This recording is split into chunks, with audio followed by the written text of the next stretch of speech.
What if I told you the greatest bank robbery in history wasn't committed by criminals in masks? It wasn't a sophisticated hack executed from a basement server room, some cyber criminal operation spanning continents.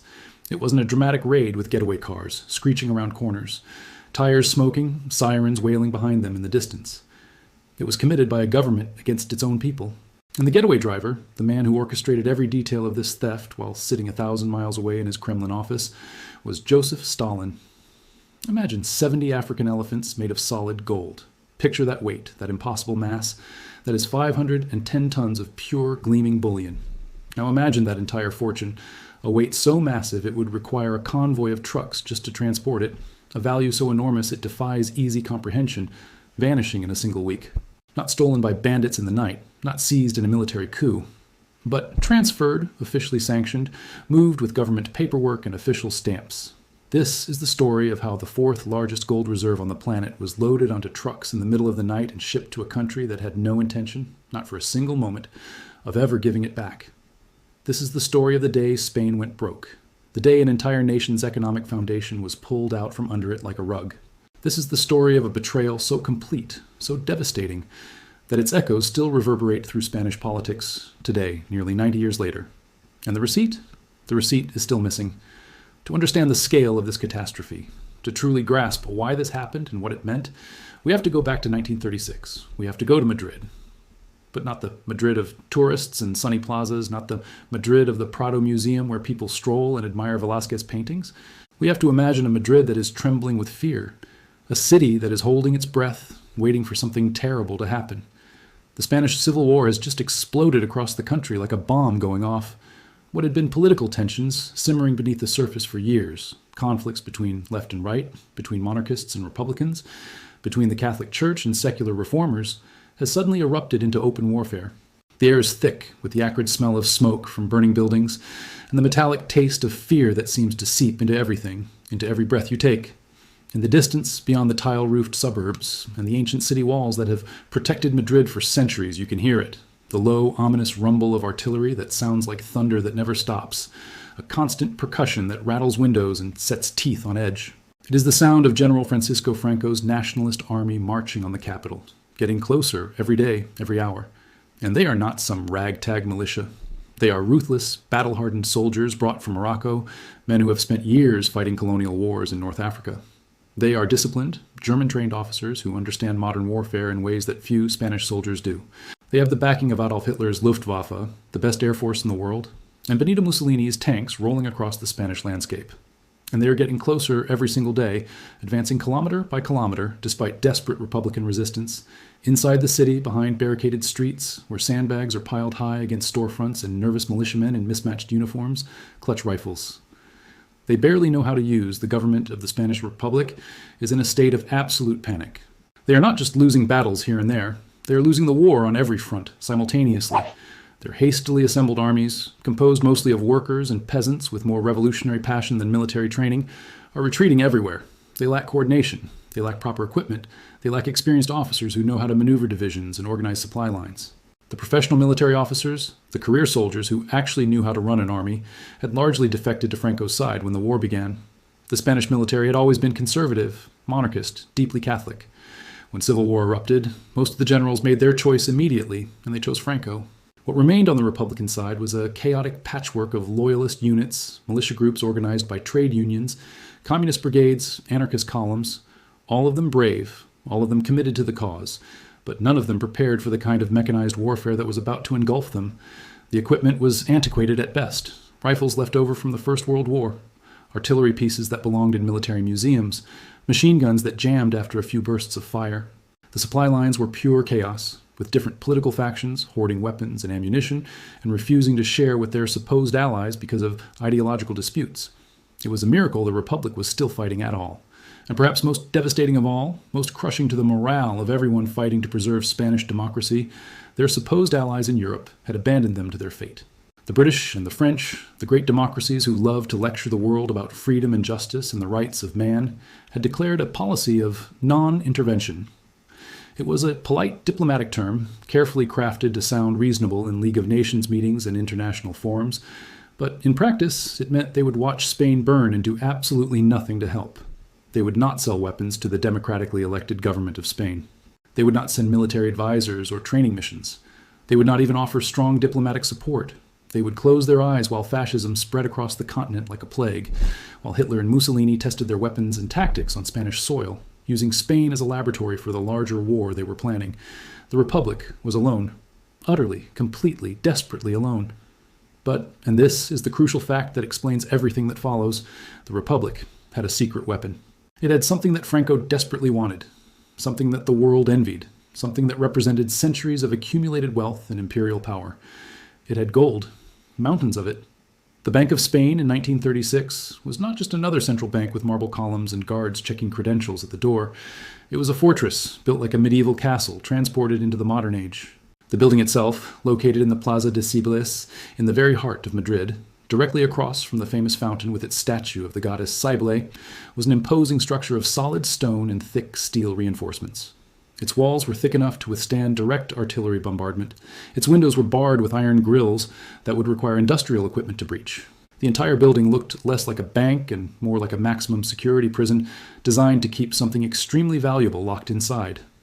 And inside that fortress, deep beneath the elegant banking halls where well-dressed clerks had once handled ordinary transactions, checking accounts and business loans and currency exchanges, was one of the largest accumulations of gold bullion on the entire planet.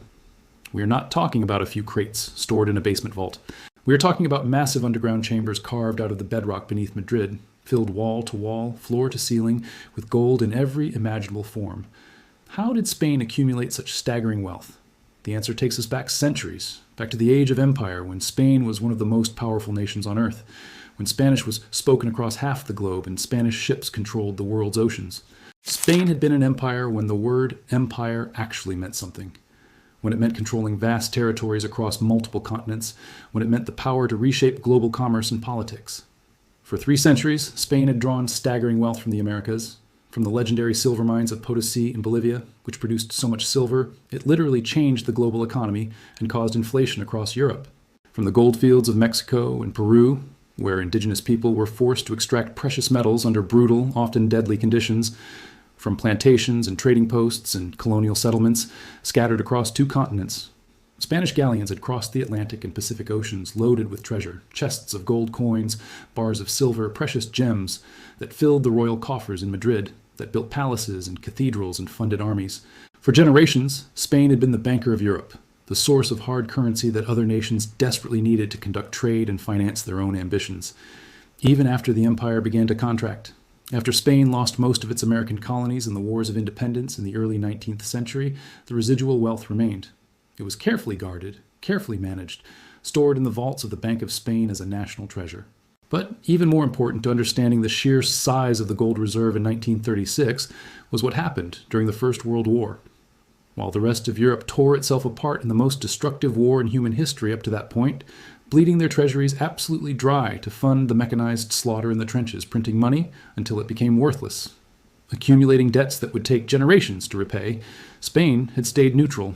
The Spanish government, wisely avoiding the catastrophe engulfing its neighbors, refused to take sides in the conflict. Spain would not fight for the Allies.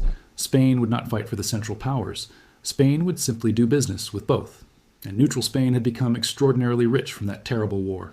Spanish factories sold steel to Germany and France simultaneously, profiting from both sides without favoritism. Spanish mines sold coal to Britain and Austria-Hungary, feeding the industrial furnaces that produced weapons for all the armies. Spanish farmers sold food to everyone, grain and vegetables and meat that fed soldiers in opposing trenches, men who would kill each other the next day. Spain became the Switzerland of southern Europe, the place where warring nations could still do business even as they destroyed each other. And in return for all those exports, for all that steel, and coal and food, Spain had demanded one thing, one simple requirement that would prove enormously profitable: payment in gold. Not paper promises that might become worthless tomorrow when a government collapsed, not war bonds that might never be redeemed if a nation lost, not checks drawn on banks that might fail before they could be cashed. Actual physical gold, bars and coins that had intrinsic value regardless of what happened to governments or currencies or economies. By 1936, after 2 decades of accumulation and careful management, the vaults beneath the Plaza de Cibeles held over 700 tons of fine gold. Let me put that in perspective that makes it viscerally real. 700 tons, that is not just a big number on a ledger. It is an almost incomprehensible weight. a mass so enormous that if you tried to move it all at once, you would need a small army and a fleet of vehicles. If you gathered all that gold together, you could build a solid gold cube roughly 2 meters on each side, a cube you could barely fit in a small room. You could mint enough gold coins that if you tried to count them one by one, working 8 hours a day, 7 days a week, it would take you years to finish. You could melt it all down and cast those 70 solid gold elephants we talked about at the beginning. This was the 4th largest gold reserve in the world, surpassed only by the United States. With its vast Fort Knox holdings built up through global trade dominance, Britain with the accumulated wealth of the largest empire in history in France, with its traditional role as a European financial center. It was worth roughly $800 million at the time, a figure that would translate to somewhere between $80 and $100 billion in today's money, depending on how you calculate inflation and the fluctuating value of gold. But its strategic value was beyond any mere dollar amount. You cannot put a price tag on it. In a world of paper money and unstable currencies, where inflation could wipe out a lifetime of savings overnight, and governments routinely devalue their currency to pay for wars or cover deficits, this gold was the ultimate insurance policy. It was the guarantee that the Spanish Republic could pay its international debts, that the peseta actually meant something in foreign exchange markets, that foreign suppliers would accept Spanish money in exchange for goods. It was the backing for the entire Spanish economy, the foundation upon which everything else rested: trade, credit, currency stability, international confidence. It was credibility made tangible, national trust transformed into something you could actually touch and weigh and lock in a vault. And now the fascists were at the gate, their artillery getting louder with each passing day. The government knew, everyone in the cabinet knew, everyone with access to military intelligence reports knew, that if Franco captured Madrid, he would inevitably capture the bank. Those heavy steel vault doors, impressive as they were, would not stop a determined army with time on their side. Franco would bring in engineers and demolition experts. He would have all the time in the world to drill through the doors, to blast them open if necessary, to pry them apart with specialized equipment. And if he captured the bank and seized the gold, the war would be effectively over. With that enormous fortune, Franco could buy all the weapons he needed from Hitler and Mussolini. He could purchase entire shipments of the latest German tanks, panzers that were revolutionizing armored warfare. He could hire foreign mercenaries by the thousands, professional soldiers who would fight for whoever paid them. He could purchase entire fleets of aircraft. He could literally buy up all available food on the international market and starve the Republican zones into submission. The gold had to be saved. It had to be moved immediately before those German-made tanks rolled down the Paseo del Prado, before Franco's Moroccan troops stormed through the doors of the bank. But moved where? That was the question that would haunt Spain for the next 85 years. That was the decision that would seal the nation's fate. The decision fell to a man named Juan Negrin Lopez. He was the Minister of Finance, a position that in ordinary times involved relatively mundane responsibilities, balancing budgets, negotiating trade agreements with other nations, managing currency reserves, setting interest rates to control inflation. But these were not ordinary times, not even remotely, and Negrin was not an ordinary man by any measure. Negrin was a complex, almost contradictory figure who defied easy categorization or simple political labels. He was a scientist by training and temperament, a respected professor of physiology who had studied in Germany at some of the finest universities in Europe, Leipzig, Heidelberg, and published groundbreaking research papers on cellular biology and experimental medicine. His work on cellular metabolism had been cited by other researchers across Europe. He was a rigorous thinker who insisted on evidence and data, but he was also a man of enormous energy and charisma, the kind of person who could work 18-hour days for weeks on end without seeming to tire, who could attend endless cabinet meetings and heated parliamentary debates and still find time late at night to read scientific journals and write correspondence. He had a gift for languages, speaking not just Spanish, but also German, French, and English fluently, a skill that would prove crucial in the desperate diplomacy ahead. He understood economics at a level that most politicians never would. He did not just grasp the surface-level politics of budgets and spending. He understood the underlying mathematical relationships that determined how economies actually functioned, how interest rates affected investment, how currency values impacted trade balances, how gold reserves provided the foundation for international confidence in a nation's economic stability. He was a socialist, a committed man of the left who believed deeply in economic equality and social justice. But he also had a ruthless pragmatic streak that sometimes shocked even his political allies. Negrin believed, with absolute conviction, that the Republic had to survive at any cost.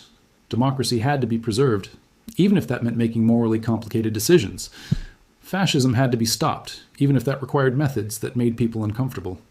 And he believed that the only way to survive, the only realistic path forward for the Republic, was to buy weapons, modern weapons, tanks that could stand up to the German panzers that Franco was receiving from Hitler, planes that could challenge the Luftwaffe bombers that were destroying Republican cities with impunity, artillery that could match what Mussolini was shipping to the nationalists. But who would sell them these weapons? That was the impossible problem that kept Negrin awake at night, pacing his office, chain-smoking cigarettes while he tried to find a solution. The democracies of the West, Britain, France, the United States, had all slammed their doors in Spain's face. The Americans, still reeling from the Great Depression and determined to stay out of European conflicts after the disaster of World War I, were strictly, absolutely neutral. The isolationist sentiment in the United States Congress was so strong that even discussing aid to Spain was political suicide. Any congressman who suggested selling weapons to the Spanish Republic would be pilloried in the press as a warmonger trying to drag America into another foreign adventure. The British government, led by Prime Minister Neville Chamberlain, wanted nothing to do with Spain's war. This was the same Chamberlain who would later infamously appease Hitler at Munich, who would hand over Czechoslovakia in a futile attempt to prevent a larger war. Britain had significant economic interests with Franco's supporters. British companies had major investments in Spanish copper mines and other resources that they didn't want endangered by continued conflict. The British upper class was deeply anti-communist and saw Franco, despite his fascist leanings, as a bulwark against the spread of Bolshevism. France was sympathetic in theory. The French Popular Front government, led by Léon Blum, shared ideological similarities with the Spanish Republic. Both were coalitions of socialists, communists, and liberal republicans. But France was paralyzed by its own political divisions. The French right wing vehemently opposed any aid to Spain. The French military was worried that helping Spain might provoke Germany and lead to a wider European war for which France was unprepared. France talked eloquently about supporting democracy, but when it came to actually sending weapons or money, the French found endless excuses to delay. The only major power that was willing to answer the phone, the only country that didn't immediately hang up when the Spanish Republic called desperately looking for help, was the Soviet Union. And that fact, that single geopolitical reality, would determine everything that followed. Joseph Stalin looked at the Spanish Civil War and saw an opportunity. Actually, he saw multiple opportunities, layered like the plots of a Byzantine chess master playing several games simultaneously on boards that overlapped in complex ways.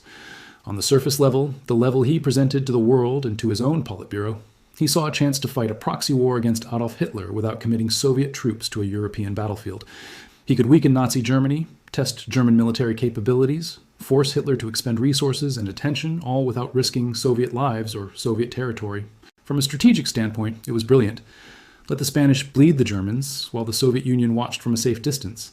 He also saw a chance to spread communism and Soviet influence into Western Europe through the ideological backdoor.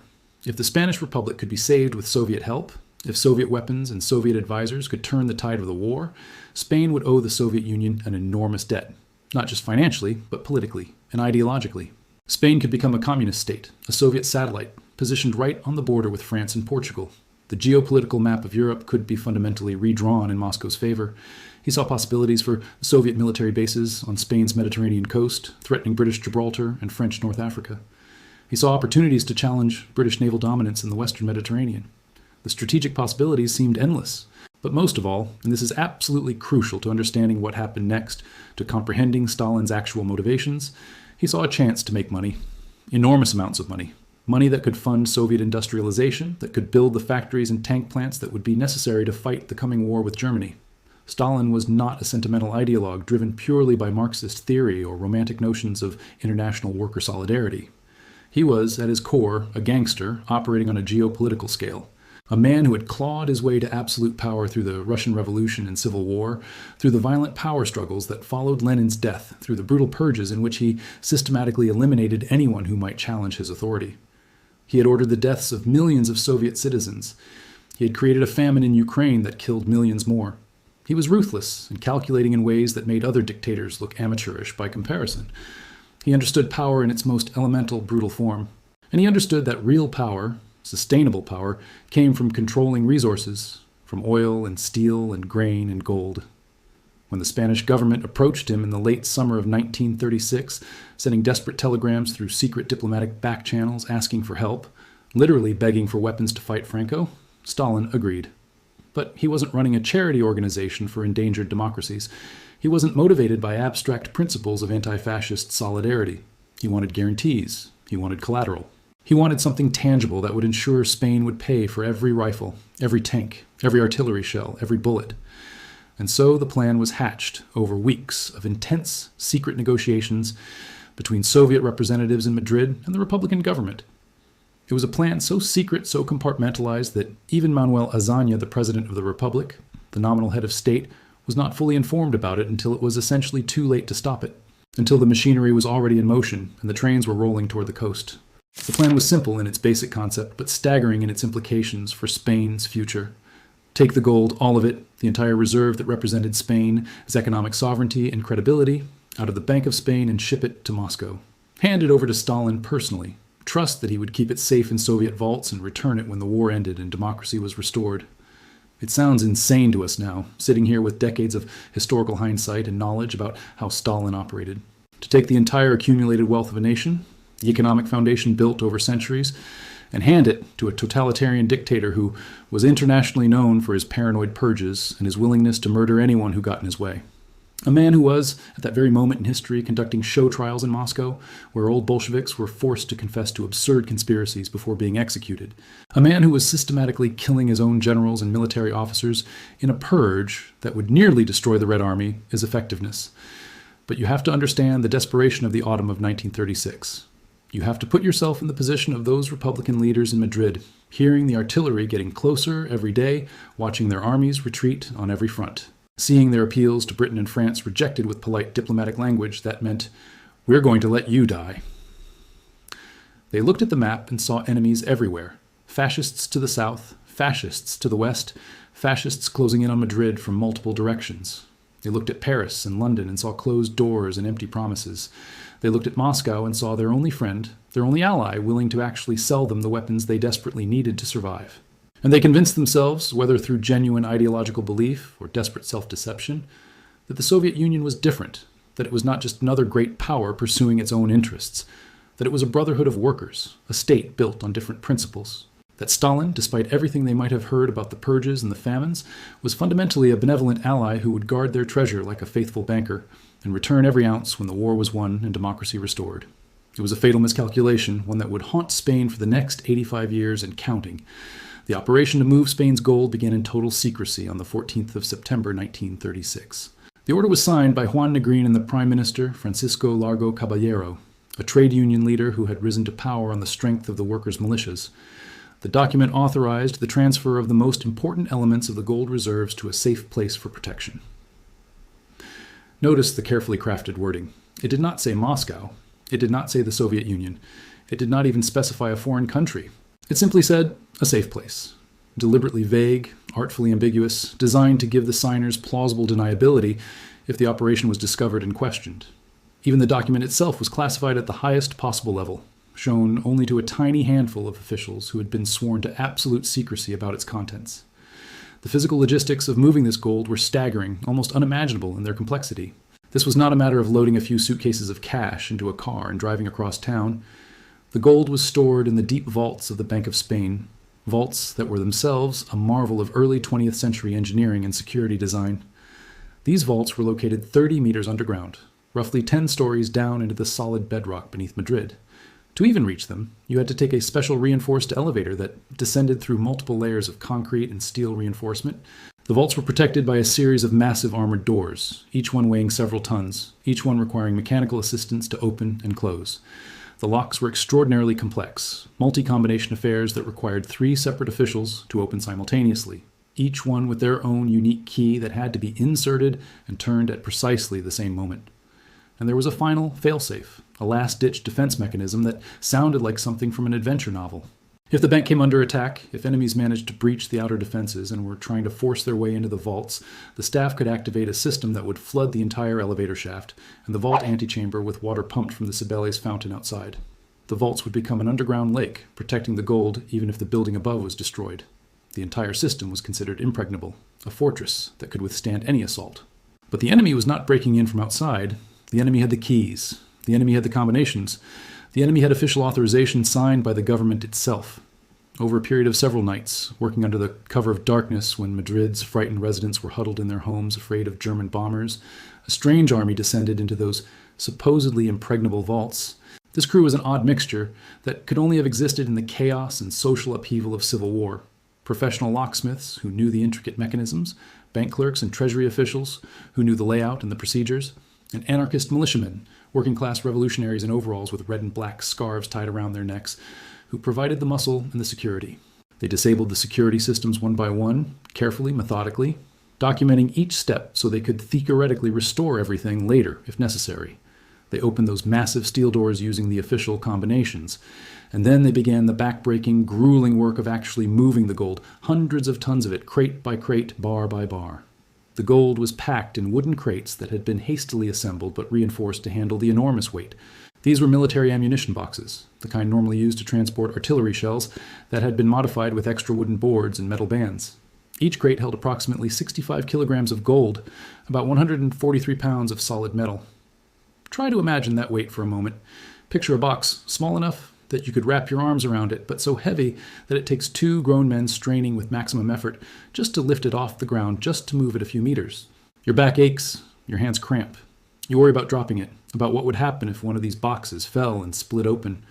Some of the gold was in the form of standard bars, rectangular ingots stamped with the official seals of the Bank of Spain, each one a uniform brick of precious metal weighing roughly 12.5 kilograms. These were easier to handle, easier to stack efficiently, but a huge portion of it, perhaps half the total reserve, was in coins. Millions upon millions of individual gold coins from all over the world accumulated through decades of international trade. British sovereigns, stamped with the profile of King George III, American double eagles, with Lady Liberty holding her torch aloft. French Napoleons bearing the emperor's distinctive profile, and historic Spanish coins dating back to the age of the conquistadors, doubloons and escudos that had crossed the ocean from the New World in the holds of galleons, coins that were themselves pieces of history, artifacts that belonged in museums, each one telling a story of empire and conquest. The men worked in near silence, speaking only in whispers when absolutely necessary to coordinate their movements. The air 30 meters underground was stale and close despite the depth, warm with the body heat of dozens of workers laboring in a confined space. They sweated through their shirts despite the coolness of the stone chambers.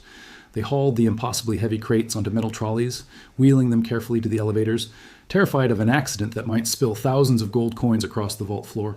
Up on the street level, waiting in the darkness of the Paseo del Prado, was a fleet of trucks. These were military vehicles, canvas-covered transport trucks painted in drab olive green that could blend into the night. They stretched along Madrid's Grand Boulevard, motors idling quietly, exhausts puffing small clouds of smoke into the cool night air. The drivers had not been told what they were transporting.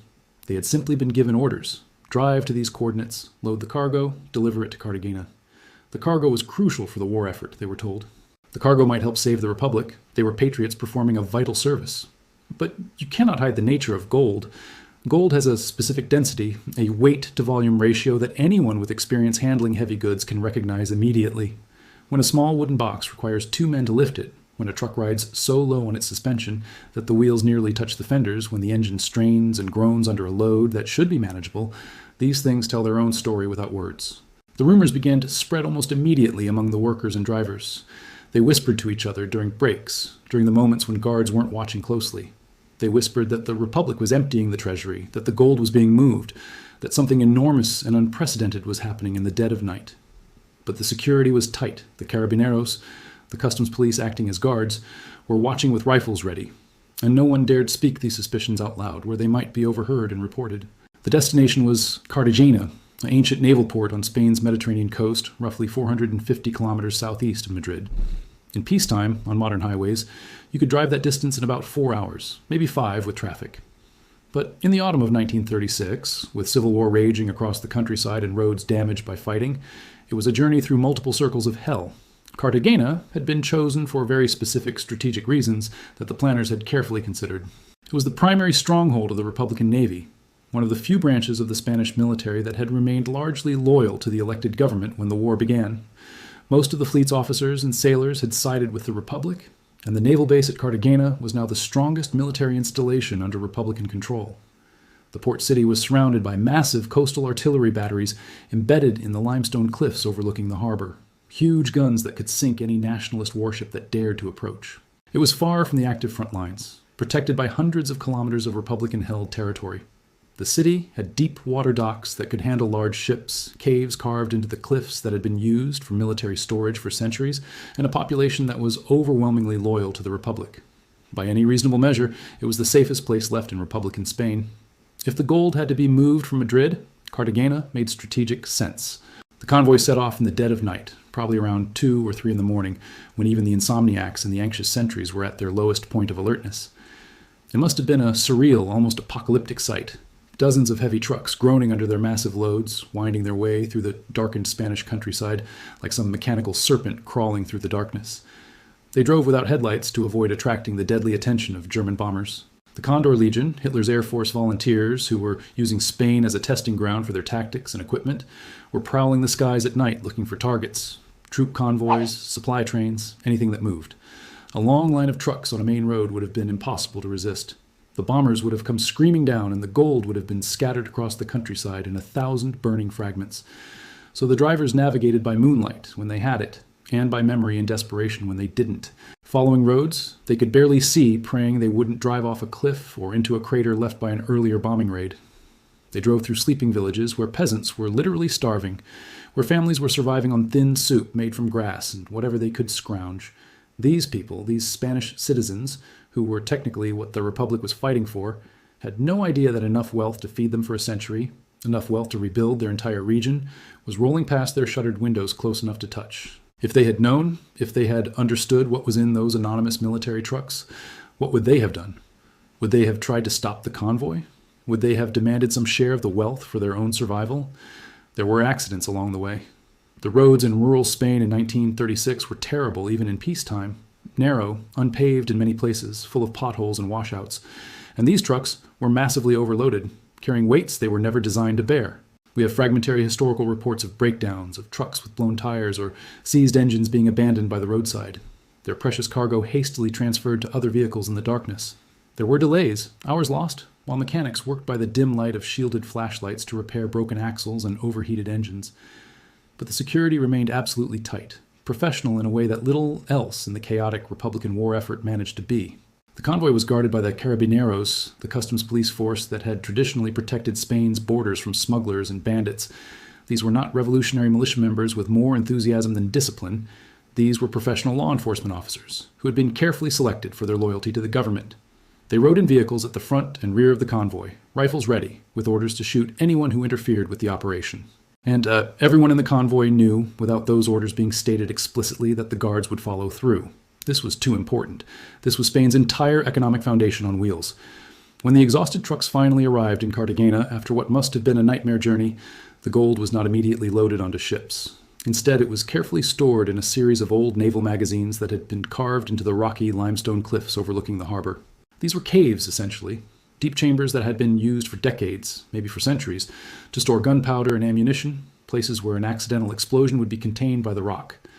Now these ancient stone chambers held something far more valuable than gunpowder. They held the fortune of Spain, crate after crate, stacked in the darkness and the damp, guarded by nervous soldiers who understood that they were protecting something irreplaceable.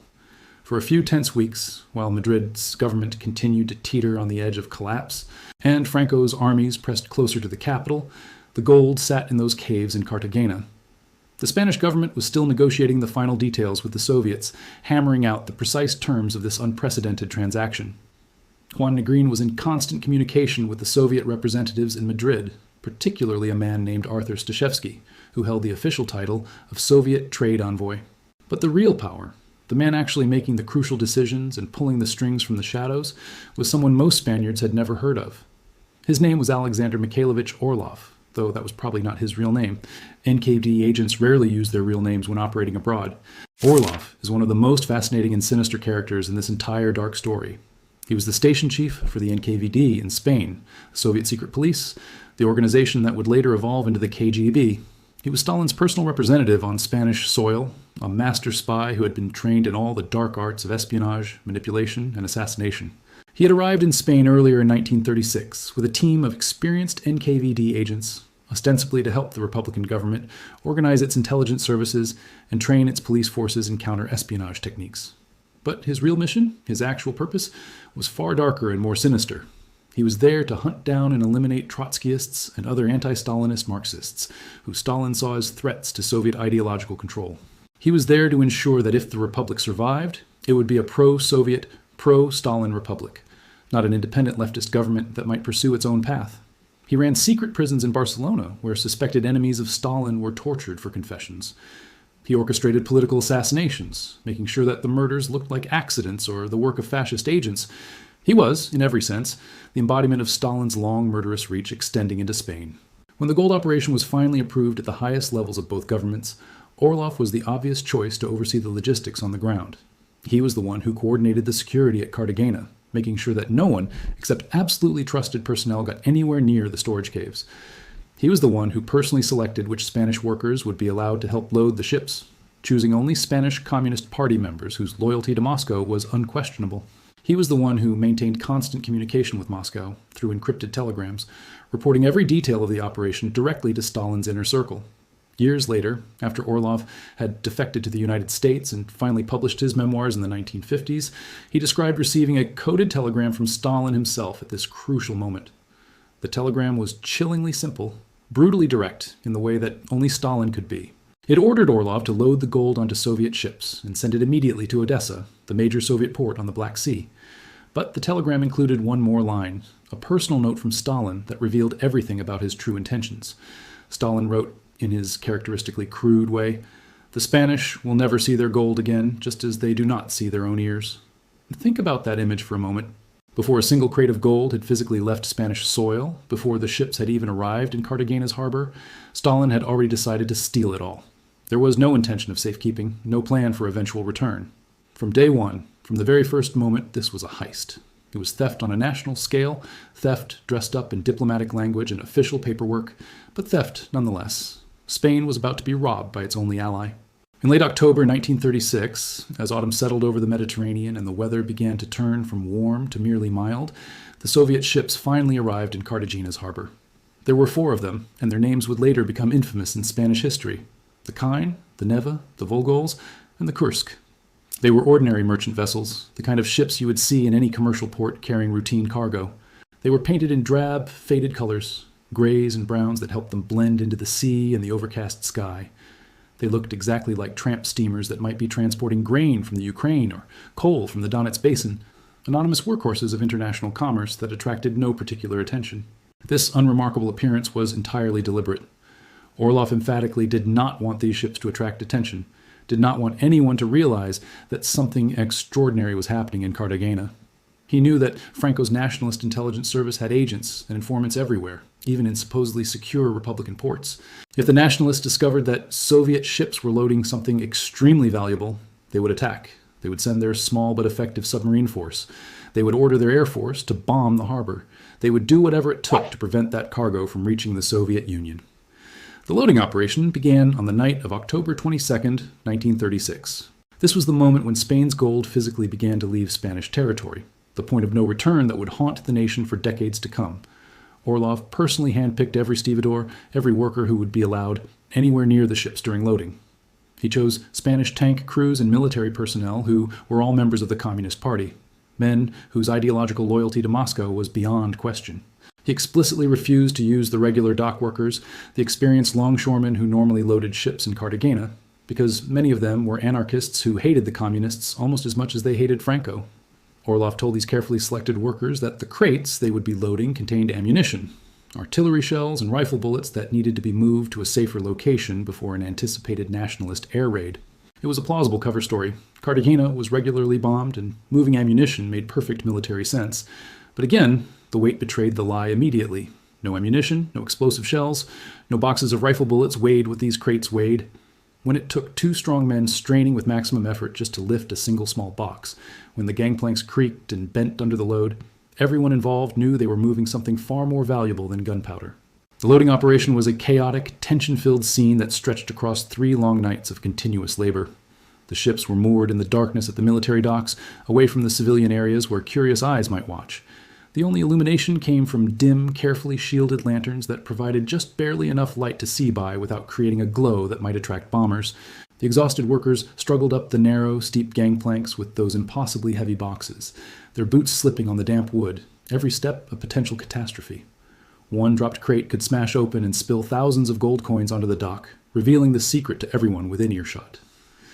One man losing his balance could send a box of gold bars splashing into the dark water of the harbor, lost forever in the mud and debris of the harbor bottom. Orlov stood on the dock throughout these nights, watching every single movement with the intensity of a man whose life depended on this operation succeeding. And in a very real sense, his life did depend on it. He was a small man physically, not particularly imposing in stature, but he had a presence that commanded attention. His hand never strayed far from the revolver tucked under his coat. He was terrified, genuinely terrified, of a German air raid. If one of the Condor Legion as Heinkel bombers had hit one of those ships while it was being loaded, if a single bomb had struck the deck where the gold was stacked, the precious cargo would have been scattered across the bottom of Cartagena harbor, irretrievable. But Orlov was equally terrified of sabotage from within, of some political betrayal by rival leftist factions. The anarchists, who controlled significant parts of Cartagena and its labor unions, hated the communists with a passion that sometimes seemed to exceed their hatred of Franco. The anarchists believed in decentralized workers' control, in abolishing all forms of state authority. The communists, backed by Stalin's Soviet Union, believed in rigid centralized control and iron discipline. If the anarchists discovered that the gold, the people's gold, the nation's wealth, was being shipped to Stalin's dictatorship rather than being used to fund the revolution in Spain, they might very well attack the operation right there on the docks. They might try to seize the gold for themselves, to redistribute it, or use it to fund their own militias. It could trigger a civil war within the Civil War, a catastrophic split in Republican ranks at the moment they could least afford it. So Orlov had the entire dock area sealed off by troops with machine guns. He created a military perimeter that no one could cross without authorization. He posted guards at every access point with orders to shoot anyone who tried to interfere. It took 3 long nights of continuous, grueling labor to load all 4 ships. 7,800 crates, 510 tons of solid gold. It was roughly 73% of the total gold reserves of the Bank of Spain, the vast majority of the nation as accumulated wealth. What happened to the rest? About a quarter of the original hoard, roughly 174 tons, had been sent to France earlier in the year in a desperate attempt to secure immediate supplies and weapons. That gold, which became known as the Paris Gold, is a separate complicated story involving frozen bank accounts and legal battles in French courts. But the bulk of the reserve, the massive strategic stockpile that represented Spain's economic foundation, was now sitting in the holds of 4 Soviet steamers, ready to leave Spanish waters forever. On the night of October 25th, 1936, the ships cast off their mooring lines. They slipped quietly out of Cartagena harbor and headed east into the dark Mediterranean. 4 anonymous freighters that looked like they might be carrying grain or coal, not the fortune of an entire nation.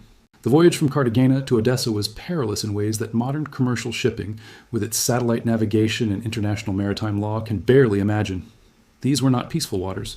The Mediterranean, in late 1936, was effectively a war zone prowled by warships and submarines from multiple nations, all of them technically at peace with each other, but many of them actively supporting one side or the other in Spain's civil war. Italian submarines, sent by Mussolini to support Franco, were patrolling the sea lanes looking for Republican shipping to sink. German warships from Hitler's navy were conducting exercises that just happened to involve intercepting ships suspected of carrying supplies to the Republic. Franco's nationalist navy, though smaller than the Republican fleet, had several modern cruisers and destroyers that could easily outrun and outgun these slow Soviet freighters. If the ships had been intercepted, if a nationalist cruiser had pulled alongside and demanded to inspect the cargo, the gold would have been captured and the entire operation would have failed catastrophically. Franco would have seized Spain's wealth, and the Republic's last hope would have been extinguished. To avoid this nightmare scenario, the Soviet captains employed every evasive tactic they could devise. They hugged the coast of North Africa, staying as close as possible to the shores of Algeria and Libya, which were French and Italian colonial territories technically neutral in Spain's conflict. They stayed in those coastal waters where international law provided at least a thin protection against open attack. No one wanted to start a wider war by sinking ships in neutral waters. The ships maintained strict radio silence throughout the voyage, broadcasting nothing that might give away their position to enemy listening stations. They were ghost ships, invisible and silent, creeping along the coast, like criminals trying to avoid detection. The journey took weeks of slow, careful navigation. The freighters could not take the direct route across the open Mediterranean. That would have been suicide. Instead, they had to hug coastlines, duck into neutral ports when necessary to refuel or wait out bad weather, constantly calculate routes that balanced speed against safety. They passed through the Strait of Gibraltar at night, running past the massive British fortress at Gibraltar, where Royal Navy observers noted every vessel that entered or left the Mediterranean. They sailed along the North African coast, past Tunis and Tripoli, heading steadily east toward the Aegean Sea. They navigated through Greek waters and along the Turkish coast, through the narrow Dardanelles Strait where Ottoman forts still stood on the cliffs, and finally into the Black Sea.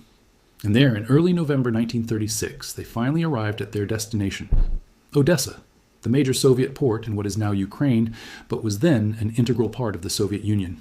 When the ships finally tied up at the docks in Odessa after their long, dangerous voyage, something fundamental changed. This was the moment when the theoretical became real, when Spain's gold physically entered Soviet territory and Soviet control. Up until this point, there had been at least a slim theoretical possibility of changing course, of ordering the ships to turn back, of reconsidering this fateful decision. The gold was still on ships flying under international maritime law. Spanish officials could theoretically have argued that it remained Spanish property regardless of which harbor it was sitting in. But the moment those ships docked in Odessa, that possibility vanished like smoke. The gold was now in the Soviet Union, on Soviet soil, subject to Soviet control. And the Soviets intended to keep it that way. The NKVD took over the operation immediately and completely. The entire port area was cleared of all normal civilian workers and regular Soviet naval personnel. Troops lined the streets leading from the docks, creating a corridor of armed men through which the gold would move. No one except specially authorized NKVD personnel was allowed anywhere near the ships or their cargo. The crates were unloaded directly onto armored trains, special secure railway cars designed specifically for transporting valuables and sensitive military equipment. These were not ordinary freight cars. They had reinforced steel walls thick enough to withstand small arms fire. They had armed guards riding in special compartments at either end of each car. They were built to protect their cargo from any conceivable threat. This was the moment when Spain's gold physically entered the Soviet state apparatus and disappeared from the eyes of the world and from any independent verification. From this point forward, everything that happened to the gold would be controlled, documented, and reported exclusively by Soviet officials. There would be no outside observers, no independent auditors, no international oversight. The armored trains carried their precious cargo north across the vast Russian steppe, that seemingly endless landscape of wheat fields and small villages that stretches for thousands of kilometers across the heart of Russia. They traveled for days through countryside that very few Spaniards had ever seen, through a world so different from the Mediterranean landscapes of Spain that it might as well have been another planet. Eventually, after a journey of several more days, the trains arrived in Moscow, the heart of Stalin's empire. The gold was taken to the State Depository for Precious Metals, known by its Russian acronym Gokran. This was the Kremlin's treasure house, the heavily guarded facility where the Soviet Union kept its own strategic gold reserves and other precious materials. And now, in those same vaults, would sit the gold of Spain. The counting of the Spanish gold in Moscow is a story within the larger story, a tale that perfectly illustrates the nature of the relationship between Spain and the Soviet Union, and reveals how thoroughly Spain had been trapped by its own desperate decision. The Spanish officials who had traveled to Moscow, earnest bureaucrats and treasury experts who still somehow believed they were engaged in a normal professional banking transaction, were allowed to be present during the counting process. But their role was purely as observers, as witnesses with no actual power or authority. They were not allowed to participate in the actual work. They were not allowed to touch the gold that was supposedly still their nation's property. They were not even allowed to get physically close to it. They had to stand behind a wooden barrier, like visitors at a museum exhibit, watching helplessly as Soviet clerks and accountants opened the crates one by one and weighed their contents with meticulous care. It must have been profoundly humiliating for these Spanish officials, professionals who had spent their careers managing their nation's finances, to be reduced to passive spectators while foreigners handled their country's wealth. The counting process took months, not weeks. The Soviets were obsessively meticulous, weighing every single bar on precision scales, counting every single coin individually, documenting everything in multiple ledgers with a kind of bureaucratic thoroughness that only a paranoid totalitarian state could achieve. They used scales calibrated to fractions of a gram. They kept multiple copies of every document, cross-referenced and verified. But even with all this apparent precision and professional attention to detail, discrepancies began to appear almost immediately. The Soviet counters reported that many of the wooden crates contained fewer coins than the Spanish shipping manifests claimed they should contain. Sometimes the difference was relatively small. A dozen coins here, 20 or 30 there, amounts that might be explained by honest clerical errors. But sometimes the discrepancies were much larger. Hundreds of coins apparently missing from a single crate, thousands missing when you added up all the shortfalls. Alexander Orlov, in his memoirs written decades later after he had safely defected to the United States, offered a diplomatic explanation for these missing coins. He suggested that the wooden crates were old, that they had been roughly handled during the truck journey from Madrid to Cartagena. Perhaps the seals had broken. Perhaps some coins had simply fallen out through cracks in the wood and been lost along the rough Spanish roads, scattered in ditches and fields between Madrid and the coast. Or perhaps, Orlov suggested charitably, the original Spanish count had been conducted hastily in the chaos and panic of wartime Madrid. Perhaps the Spanish treasury officials, working in dangerous conditions with artillery fire audible in the distance, had estimated rather than actually counted every single coin. Perhaps they had been sloppy or overly optimistic in their record keeping. These were plausible explanations, the kind of innocent mistakes that might happen in any large-scale operation conducted under difficult circumstances. But there is a darker possibility, one that historians have never been able to definitively prove, but that fits perfectly with everything we know about how Stalin's Soviet Union actually operated. It is entirely possible, perhaps even probable, that NKVD officials systematically skimmed gold before it ever reached the official counting tables in Gokran, that they pocketed coins in small bars, enriching themselves from Spain's national treasure. Consider the temptation and the opportunity. You are a mid-level Soviet bureaucrat working in the gold depository. You are poorly paid despite your important position. You and your family live in a cramped communal apartment, sharing a kitchen and a single bathroom with 3 other families. You have barely enough to eat. Your children need clothes and medicine. And suddenly, you have access to crates containing millions of gold coins from all over the world. British sovereigns, American double eagles, French Napoleons, each one worth more than you earn in a month. All you have to do is slip a handful into your pocket when no one is looking. Who would notice a few missing coins out of millions?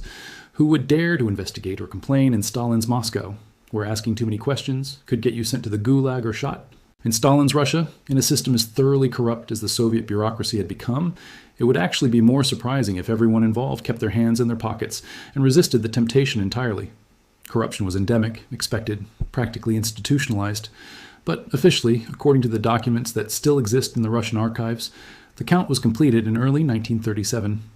A final receipt was ceremoniously issued, typed on impressive official Soviet government stationery, complete with seals and stamps and signatures. It formally stated that the Soviet Union was holding approximately 510 tons of gold on behalf of the Spanish Republic. The gold had been received in good condition. It would be held securely in Soviet state depositories. It would be returned to Spain whenever the legitimate Spanish government requested it back. It all sounded very professional, very official, very reassuring. The Spanish officials who had witnessed this lengthy process signed the receipt. What else could they do? They were in Moscow, thousands of kilometers from home in a foreign capital completely controlled by Stalin's dictatorship. They had no leverage, no power, no real choice in the matter. They signed the documents, and then they attended a lavish banquet held in their honor at one of Moscow's grand hotels.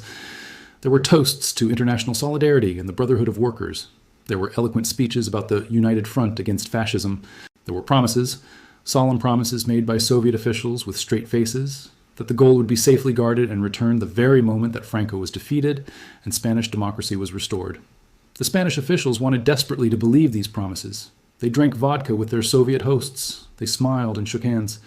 They sent optimistic reports back to Madrid saying that the operation had been a success, that Spain's wealth was now safe from Franco's grasp. But back in Spain, among those who understood economics and international power politics, the reality was already becoming painfully clear. The Republic had just handed over its entire economic foundation to a foreign dictatorship. Spain had given up all its leverage, all its negotiating power, and now the Republic would have to pay whatever price Stalin demanded for weapons and supplies. The trap had been sprung. Spain was now completely at Stalin's mercy. The Republican government back in Madrid needed weapons desperately. Not eventually, not when it was convenient. They needed them immediately. The Battle of Madrid was raging. Franco's armies were in the suburbs. Republican militias were literally fighting street by street to keep the nationalists out of the capital. The Republic was bleeding from 1,000 wounds, and without massive infusions of weapons and ammunition, it would soon collapse entirely. They sent urgent, almost frantic telegrams to Moscow requesting immediate shipments of supplies. Tanks, planes, artillery, ammunition, everything they needed to hold the line against Franco's advancing armies. And Stalin delivered. That is an important fact to acknowledge. The Soviet Union did send weapons to Spain, and those weapons made a genuine difference in the war. Soviet T-26 tanks, which were among the best tanks in the world at that time, helped stop Franco's armored advances. They were superior to anything Franco possessed, better even than the German tanks that Hitler was sending to the nationalists. Soviet I-16 fighter planes, nicknamed Moscas, flies by the Spaniards, were fast and deadly. These aircraft could match the German Messerschmitts and Italian Fiats that dominated the skies over Spain. These Soviet weapons saved Madrid, at least temporarily. There's absolutely no doubt about that historical fact. Without Soviet military aid, the Republic would almost certainly have collapsed in late 1936 or early 1937. The arms embargo imposed by Britain and France meant that Soviet weapons were the only thing standing between the Republic and total defeat. But Stalin delivered these weapons at a price that would make a mafia loan shark blush with embarrassment. The Soviet Union charged for everything, and I mean everything. They charged for the tanks themselves, obviously, but they also charged for the fuel to run those tanks. They charged for spare parts and replacement treads. They charged for the ammunition for the tanks' guns. They charged for the salaries of the Soviet advisors and tank instructors who came with the equipment to train Spanish crews. They even charged for the transportation costs of shipping the gold from Spain to the Soviet Union in the first place. Think about that last one for a moment. Spain was being charged for the privilege of having its own gold stolen. It's almost darkly comical in its brazenness. But the real fraud, the mechanism that allowed Stalin to systematically rob Spain, was in the exchange rates and pricing. When the Soviet Union sold Spanish gold on the international market, and they did sell it, melting it down and selling it through intermediaries in London and Zurich and New York, they got the full market price. Gold was gold. International commodities markets don't care about politics or provenance. They paid the Soviets whatever gold was worth that day. But when the Soviets credited the Spanish government's account in Moscow, they used a special manipulated exchange rate that they had created specifically for this transaction. This artificial rate made the Soviet ruble look strong and the Spanish peseta look weak. It allowed the Soviets to effectively skim a percentage off the top of every single ounce of gold they sold. Then came the pricing scam, which was even more cynical. The Republic desperately needed weapons. They would send shopping lists to Moscow. We need 100 tanks. We need 50 fighter planes. We need 10,000 rifles. We need ammunition. The Soviets would look at these lists and set prices, and there was no negotiation. None. The Republic couldn't shop around for better deals. They couldn't say, "That's too expensive, we'll buy from someone else instead." There was no one else. The Soviets had a complete monopoly on the weapons supply to Republican Spain, and they exploited that monopoly ruthlessly. So the Soviets charged premium prices for second-rate and often obsolete goods. They emptied their old warehouses of equipment left over from the First World War and the Russian Civil War. They sent artillery pieces that had been captured from the White Russians in the 1920s. They sent rifles that were literally rusting. They sent ammunition that sometimes didn't work. And they charged top-dollar cutting-edge prices for all of it. Historians who have studied the Soviet accounting records estimate that the markup on weapons and supplies was between 30 and 40% above fair market value. The Soviets were effectively charging what one might call a desperation tax, exploiting Spain's complete dependence on them for maximum profit. But perhaps the most cynical charge of all was for the Soviet personnel who came to Spain. The Soviet Union sent thousands of advisors to help the Republican war effort. Some of these were genuine military professionals, tank drivers and pilots and artillery officers who trained Spanish troops and sometimes fought alongside them. These men made real contributions to the Republican cause, and some of them died in Spain fighting Franco. But many of the Soviet personnel were not military advisors at all. They were NKVD agents, secret police, spies, political commissars whose real job was to ensure Soviet control over the Spanish Republic's internal politics. They ran the interrogation centers where suspected Trotskyists were tortured. They organized the purges of anti-Stalinist leftists. They interfered in Spanish political decisions, essentially running a shadow government that answered to Moscow rather than to the elected Spanish authorities. And the Spanish Republic had to pay their salaries, every single one of them. The Spanish people, struggling to survive in a war-torn country, were paying the salaries of the very secret police agents who were terrorizing them, who were running secret prisons in Barcelona and Madrid. They were funding their own oppression with their own gold. The irony was so bitter it's almost incomprehensible. By 1938, after barely 2 years of this arrangement, the gold account in Moscow was running dangerously low. The burn rate of modern warfare was astronomical. Tanks consumed fuel at terrifying rates. Artillery pieces fired thousands of shells in a single battle, shells that each cost money to manufacture and ship. Planes crashed or were shot down and had to be replaced. The appetite of war seemed infinite, and it was devouring Spain's ancient wealth at a speed that would have been unimaginable in earlier centuries. The Soviets started sending warning letters to Madrid. "Your credit is running low," they wrote in bureaucratic language. "Please be advised that your account cannot sustain current expenditure levels indefinitely." And critically, they started slowing down the weapons shipments. Deliveries that used to arrive weekly became monthly. Orders that had been filled immediately started taking longer and longer to process. In the final desperate months of the war, in late 1938 and early 1939, the Republic was fighting with one hand tied behind its back. Spanish soldiers on the Ebro front, in what would be the war's last major battle, were rationing ammunition. They were told to fire only when absolutely necessary, to make every bullet count. Pilots were flying planes that were held together with improvised repairs and prayers, aircraft that should have been grounded but were kept flying because there were no replacements available. And all the while, the gold that could have bought new equipment, that could have purchased the weapons that might have changed the outcome of the war, was sitting in the Kremlin. It had been melted down into anonymous bars, stripped of any identifying marks that might indicate its Spanish origin. It was being sold on international markets to fund Soviet industrial development, to build the factories that would later produce T-34 tanks to fight the Germans in World War II. Spain's gold was gone, and Spain was losing the war. When the war finally ended on the 1st of April 1939, the ledgers in Moscow were ceremoniously closed. Soviet accountants prepared a final accounting, a summary of all the transactions that had occurred over the previous 2.5 years. According to this Soviet accounting, which was, of course, prepared entirely by Soviet officials with no independent verification, the Spanish Republic had spent every single penny of the 510 tons of gold. Every ounce, every coin, every bar. In fact, the Soviets claimed that Spain had actually spent more than the value of the gold. They claimed that Spain had died owing the Soviet Union $50 million for weapons and services that had been provided on credit after the gold ran out. It was, in a certain perverse way, a perfect crime. The victim, the Spanish Republic, was dead, destroyed by Franco's armies, and the thief, Stalin and his Soviet state, held all the paperwork, all the receipts, all the documentation that supposedly proved everything had been legitimate and above board. But the story didn't end there. It had a haunting afterlife that would extend for decades. Juan Negrin, the man who had signed the original order to ship the gold to Moscow, fled Spain as the Republic collapsed. He went first to France, then to England, living the rest of his life in exile. He was a broken man, hated by Franco's nationalists as a traitor who had sold out Spain to the communists, but also hated by many Republicans who felt he had destroyed any chance of victory by allowing the Soviets to take control of Spanish policy. But Negrin did one final, profoundly honorable thing before he died. Throughout his years in exile, he kept the papers, all the documents related to the gold operation, the original receipts signed by Soviet officials, the telegrams, the accounting records.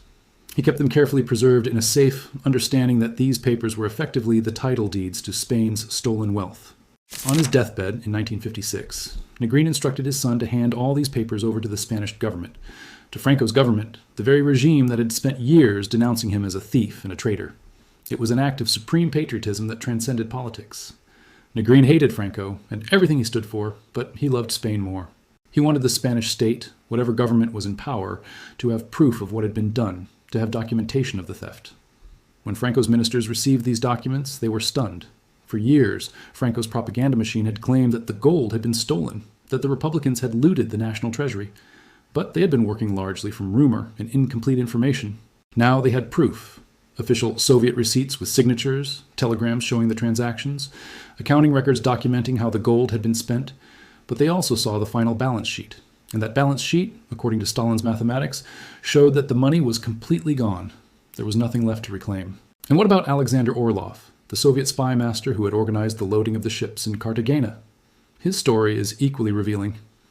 In 1938, at the height of Stalin's Great Purge, Orlov realized something terrifying. Stalin was systematically killing everyone who had been involved in the Spanish operation. Soviet advisors were being recalled to Moscow and promptly executed.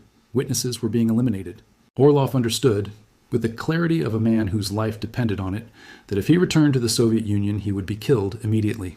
Stalin couldn't allow anyone who knew the full details of the gold theft to remain alive, so Orlov did something almost unthinkable for a high-ranking NKVD officer. He defected. He stole $60,000 from NKVD operational funds, which was almost certainly money that had originally been Spanish gold, and he fled to America with his family. Before he disappeared, he wrote a letter directly to Stalin. It was an insurance policy, a guarantee of survival. He told Stalin, "If you kill me, or if you kill my mother, who still lives in Russia, I will publish everything I know about your crimes. I will tell the world about the Spanish gold. I will reveal details of your purges and your secret operations. I will expose everything." Stalin, calculating the risks, believed him. Orlov was allowed to live quietly in America for decades, teaching at a university, the only man alive who knew where all the bodies were buried and where all the gold was hidden. It wasn't until he published his memoirs in the 1950s that the world learned the detailed inside story of those nights in Cartagena when the trucks arrived and the ships were loaded. So where is the gold today? Where are those 510 tons? Those millions of coins? Those bars stamped with the seals of the Bank of Spain? The answer is both simple and impossibly complex. If you buy a gold ring in London or purchase a gold coin from a dealer in New York, or buy a piece of electronic equipment in Tokyo that contains gold in its circuits, there's a tiny, mathematically infinitesimal but real chance that you are holding atoms that were once part of Spain's national reserve. The gold was systematically melted down in Soviet smelters in 1937 and 1938. Stalin ordered it destroyed, transformed, its origin erased. The historic coins, those British sovereigns and American double eagles and French Napoleons, and especially those Spanish doubloons that had crossed the Atlantic from the New World centuries ago, were all thrown into furnaces and melted into anonymous metal. The bars with the Spanish government stamps were recast into Soviet ingots that bore no markings indicating their origin. This was a crucial step in the laundering process, and Stalin understood it perfectly. He knew that if Soviet agents tried to sell recognizable Spanish coins on the international gold market, the world would immediately realize they were fencing stolen goods. Franco's lawyers in London and Paris were watching the markets carefully, ready to file legal challenges if Spanish gold appeared for sale. So the gold had to be laundered like dirty money from a bank robbery. Once it was melted down into generic bars, it was just gold, metal with no history, no provenance, no way to prove where it had come from. It could be sold anywhere without raising suspicions. And it was sold. The Soviets sold it through intermediaries in London and Zurich and New York. They used it to purchase industrial machinery from American companies. They used it to buy grain from Canada when Soviet harvests failed. They used it to fund the construction of factories and steel mills that would later produce the weapons and tanks that would fight Nazi Germany in World War II. In a twist of supreme irony, that would be almost funny if it weren't so tragic. The Spanish gold actually did help defeat fascism. But it helped defeat fascism on the Eastern Front in 1943 and 1944, not in Spain in 1936 and 1937. It helped build the Soviet industrial base that produced the T-34 tanks that destroyed Hitler, his armies at Stalingrad and Kursk, the coins that once bore the faces of Spanish kings, the bars that once sat carefully catalogued in the vaults beneath the Plaza de Cibeles. They are gone. Dissolved into the world economy, dispersed among millions of pieces of jewelry and industrial components and investment holdings, but the psychological scar remains. For modern Spain, the Moscow gold has become a symbol of the ultimate betrayal of the Civil War. It represents the moment when the country lost not just its economic foundation, but its sovereignty. It represents the harsh lesson that in geopolitics, there is no charity, no real solidarity, only interests and power. The Soviet Union didn't help the Spanish Republic because Stalin believed in democracy or freedom or the rights of workers. The Soviets helped because they got paid handsomely. They were mercenaries, not allies. And when the bill came due, they extracted every penny they could get. And for the rest of the world, the story of Spain's gold remains a warning about the nature of central bank reserves and national wealth. We tend to trust that the money in the vault is safe, that governments act responsibly as custodians of national treasure.